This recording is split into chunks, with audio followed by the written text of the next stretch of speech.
భారతదేశ చరిత్రలో ఎన్నో సామ్రాజ్యాలు వచ్చాయి, వెళ్ళాయి. కానీ అసలు భారతదేశాన్ని ఒక శక్తివంతమైన దేశంగా మార్చిన పునాది ఎక్కడ పడిందో మీకు తెలుసా?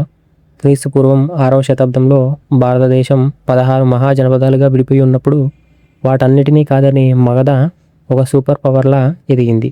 అందులో నుండి వచ్చిన వంశమే హర్యంక వంశం. మగధ సామ్రాజ్యానికి అసలైన నిర్మాత బింబిసారుడు. ఇతను క్రీస్తు పూర్వం 544 నుండి 492 వరకు పాలించడం జరిగింది. కేవలం 15 ఏళ్ల వయసులోనే రాజుగా బాధ్యతలు తీసుకున్న ఇతను మగధను విస్తరించడానికి 2 దారులు ఎంచుకున్నాడు. ఒకటి యుద్ధం. అంగదేశంపై దాడి చేసి బ్రహ్మదత్తుడిని ఓడించాడు. దీనివల్ల సముద్ర వ్యాపారం మగధ గుప్పిట్లోకి వచ్చింది. రెండవది వివాహ సంబంధాలు. ఇది ఇతని మాస్టర్ ప్లాన్. కోసల, వైశాలి, మగధ వంటి శక్తివంతమైన రాజ్యాల యువరాణులను వివాహం చేసుకుని ఆ రాజ్యాలని కట్నంగా తీసుకోవడం జరిగింది. అదే కాకుండా అవంతి రాజ్యాన్ని కూడా ఆక్రమించాలనుకున్నాడు. కానీ అక్కడ ఆక్రమించడం కష్టం కావడంతో ఆ రాజుతో స్నేహాన్ని పెంచుకున్నాడు. ఇతను కేవలం యుద్ధవీరుడే కాదు, గొప్ప పాలకుడు కూడా. అతని కింద అమ్యాతులను అంటే ప్రైమ్ మినిస్టర్లను పెట్టి న్యాయ వ్యవస్థ, సైనిక వ్యవస్థ, ఆర్థిక వ్యవస్థను ఒక పటిష్ఠీలమైన పాలనతో పరిపాలించేవాడు. ఇతను బుద్ధుడికి మరియు జైన మతానికి కూడా మద్దతునిచ్చాడు. బింబిసారుని తర్వాత వచ్చిన వాడే అతని కొడుకు అజాతశత్రు. ఇతను క్రీస్తు పూర్వం 492 నుండి 460 వరకు పాలించడం జరిగింది. కానీ అధికారం మనుషుల్ని ఎలా మారుస్తుందో అజాతశత్రువుని చూస్తే తెలుస్తుంది.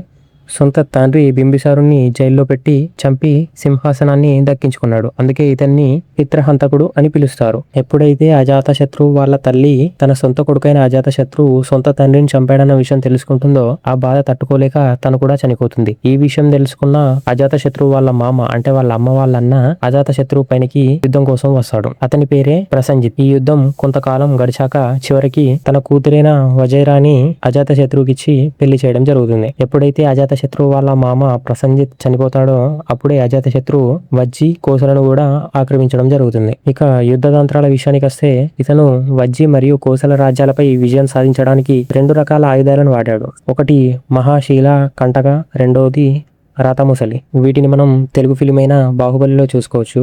ఒకటి బాహుబలి 1లో ప్రభాస్ ఇలా రౌతులకి బట్ట కట్టి దాన్ని విసిరేస్తారు చూడండి, అది మహాశీల కంఠం అంటే అది.